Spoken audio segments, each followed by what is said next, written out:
Hi hello സുജുവിനി വ്ളോഗ്സിന്റെ പുതിയൊരു വീഡിയോയിലേക്ക് എല്ലാവർക്കും സ്വാഗതം. അപ്പം ഇന്ന് നല്ലൊരു അടിപൊളി ടേസ്റ്റിലുള്ള വരിക്കച്ചക്കയുടെ ഷേക്കാണ്. ഈ ഒരു ഷേക്ക് ഞാൻ ഉണ്ടാക്കാനുള്ള കാരണം, ഞാൻ 2 ദിവസം മുന്നേ ഒരു റെസ്റ്റോറൻറ്റിൽ പോയിട്ടുണ്ടായിരുന്നു. അവിടെ നിന്നാണ് ഞാൻ ഈ ഒരു ചക്ക ഷേക്ക് കുടിക്കുന്നത്. എനിക്ക് ഭയങ്കരമായിട്ട് ഇഷ്ടപ്പെട്ടു. അപ്പം ഞാൻ അവരോട് ഇതിൻ്റെ റെസിപ്പി ചോദിച്ചപ്പോൾ അവർ പറഞ്ഞു തന്നു. ഞാനതങ്ങനെ വീട്ടിൽ വന്ന് 2 ദിവസം കഴിഞ്ഞിട്ടാണ് ചക്ക കിട്ടുന്നത്. കിട്ടിയപ്പോൾ തന്നെ ഞാൻ ഈ ഒരു ഷേക്ക് ഉണ്ടാക്കി. എനിക്ക് ഭയങ്കരമായിട്ട് ഇഷ്ടപ്പെട്ടു. അപ്പോൾ ആദ്യം തന്നെ വേണ്ടത് നല്ല പഴുത്ത വരിക്കച്ചക്കയാണ്. ഞാനിത് വീട്ടിൽ നിന്ന് കൊണ്ടുവന്നതാണ്. അപ്പം നല്ല പഴുത്ത വരിക്കച്ചക്ക ഉണ്ട്. അതേപോലെ തന്നെ ഞാൻ ഒരു പാക്കറ്റ് പാല് നന്നായിട്ട് ഫ്രീസറിൽ വെച്ചിട്ട് നന്നാക്കി കട്ടയാക്കി എടുത്തിട്ടുണ്ട്. ഇതിൻ്റെ പകുതിയാണ് കേട്ടോ നമ്മൾ എടുക്കുന്നത്, ഫുള്ളായിട്ട് എടുക്കുന്നില്ല. ഈ കട്ടയാക്കിയിട്ടുള്ള പാലും അതേപോലെ തന്നെ കട്ട് ചെയ്ത് വെച്ചിട്ടുള്ള ചക്കയും പഞ്ചസാരയും കൂടെ നമുക്കൊരു മിക്സിയുടെ ജാറിലിട്ട് നന്നായിട്ട് അടിച്ചെടുക്കാം. ഈ ചക്കയ്ക്ക് നല്ല മധുരം ഉണ്ടായതുകൊണ്ട് തന്നെ അധികം പഞ്ചസാരയുടെ ആവശ്യമില്ല.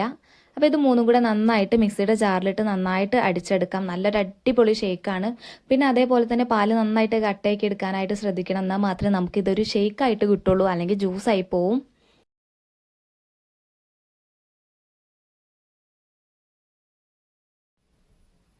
ഈ ഷേക്കിൻ്റെ മുകളിലേക്ക് കുറച്ച് ചെറിയ കഷ്ണങ്ങളാക്കിയിട്ടുള്ള ചക്കയും അതേപോലെ തന്നെ ബദാമും കൂടെ ആഡ് ചെയ്ത് കൊടുക്കുന്നുണ്ട്.